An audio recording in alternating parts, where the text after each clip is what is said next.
नमस्कार दोस्तों, मैं हूं आरजे राघव लेकर के हाजिर हूं प्रोग्राम उजाले की ओर। और आज के प्रोग्राम उजाले की ओर में हमारे साथ स्टूडियो में मौजूद हैं जूनियर आरजे श्रेया प्रधान। आज आपको बताने वाली हैं आज की बचत कल का सुख। बहुत बढ़िया विषय है, तो जानेंगे इस विषय के बारे में आज की हमारी जूनियर आरजे श्रेया प्रधान से। तो चलिए करते हैं श्रेया प्रधान का स्वागत। वक्त रहते संभल जाओ, धन संकट को ना बुलाओ।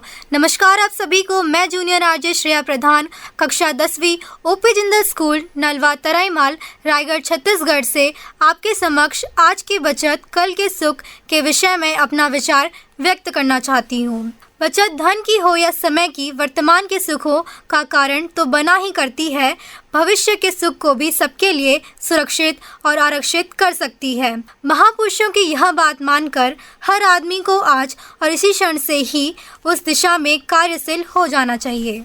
संसार में जिसे समय या जीवन कहा जाता है, उसके मुख्य 3 भाग माने गए हैं।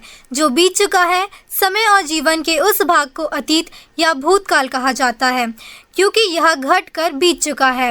इस कारण इसके लिखित रूप को इतिहास भी कहा जाता है। जो घट और बीत रहा है, समय और जीवन के इस भाग को वर्तमान काल या वर्तमान जीवन कहा जाता है। इसके विपरीत आज के हमारे घट और बीत रहे समय जीवन के परिणाम स्वरूप कल या आने वाले समय में घटेगा, होगा या बीतेगा, और जिसके बारे में आज निश्चित रूप से कुछ भी नहीं कहा जा सकता, उसे भविष्य काल, आने वाला समय या भावी जीवन कहा जाता है।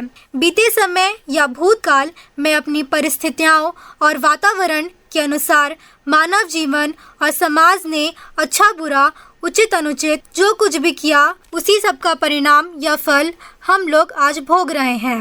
यह भी निश्चित है कि आज हम अच्छा बुरा, उचित अनुचित जो कुछ भी करेंगे, हमारी आने वाली पीढ़ियों को उसी सब का परिणाम और फल भोगना पड़ेगा। आज का कर्म कल का परिणाम या फल भोग है। जीवन और प्रकृति का यही अटल नियम है।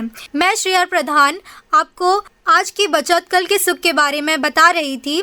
इसे एक उदाहरण से स्पष्ट समझा जा सकता है। भूतकाल में मनुष्य जंगलों, पहाड़ी गुफाओं में रहकर शिकार के सहारे जीवन गुजारा करता था। धीरे धीरे जब प्रकृति के खुले या गुफाओं के अंधेरे वातावरण की परिस्थितियां मनुष्य के लिए असहनीय होती गईं, तब उसने सोच समझकर उससे बाहर निकलने का प्रयत्न किया। उसने झोपड़ियाँ, फिर कच्चे मकान, फिर ईंट गारे के सामान्य मकान बनाने शुरू किए। यही प्रक्रिया निरंतर आगे बढ़ती रहकर किलों, राजमहलों और आज के कई कई मंजिलों वाले लिफ्ट लगे भवनों के रूप में हमारे सामने आई हैं।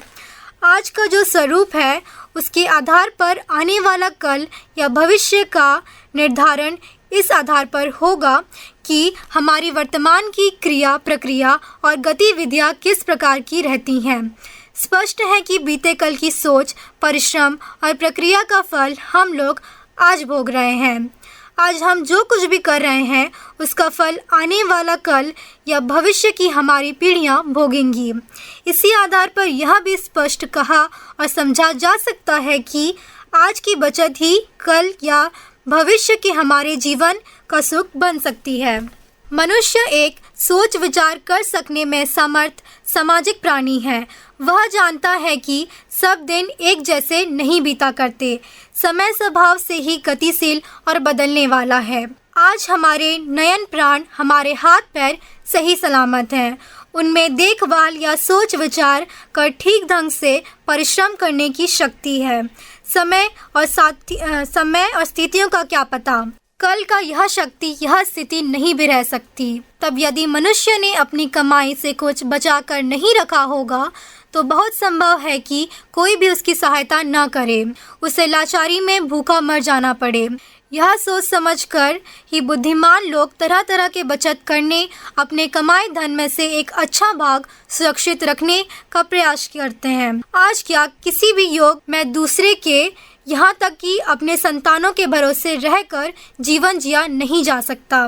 ऐसे उदाहरण समय समय पर सामने आते रहते हैं कि जब वृद्ध माँ बाप को कई कई समर्थ संतानों के रहते हुए भी दर दर भटकना पड़ा, अनाथालयों में आश्रय लेना पड़ा या फिर भीख मांगते हुए फुटपाथों पर अंतिम सांस लेनी पड़ी।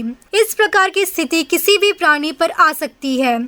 यदि इनकी संभावना पर विचार कर वह पहले से ही बचत आरंभ कर देता है तो भाग्य या दुर्भाग्य से बेसहारा होने पर अपना कल यानी भविष्य का जीवन सुखपूर्वक काट सकता है।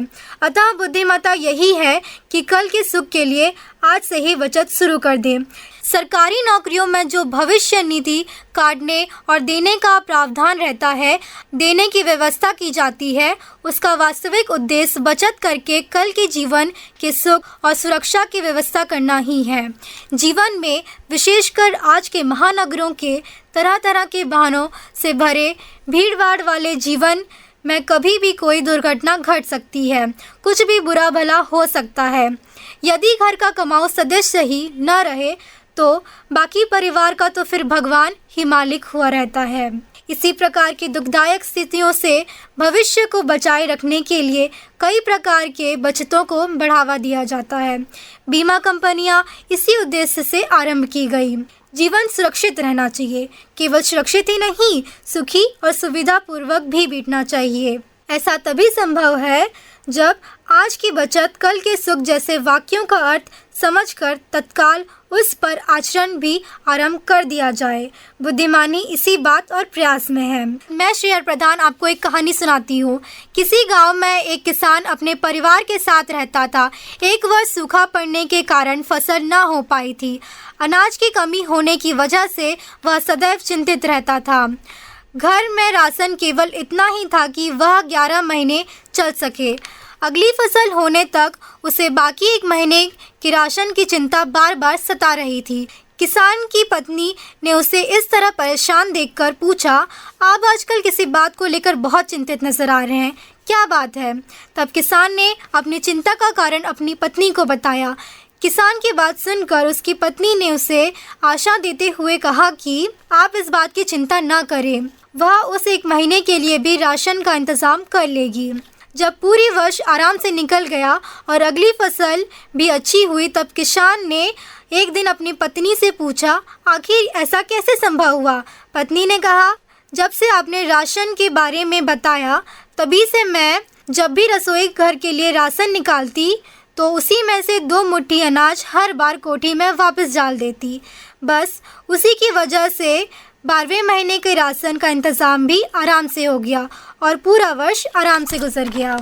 इस कहानी से हमें यह शिक्षा मिलती है कि जीवन में बचत की आदत डालनी चाहिए ताकि बचत की गई जमा पूंजी बुरे वक्त में काम आ सके। आप अभी सुन रहे थे रेडियो धूम 89.6 में मुझे यानी जूनियर आरजे श्रेया प्रधान को ओपी जिंदल स्कूल नलवा तराईमाल रायगढ़ छत्तीसगढ़ से।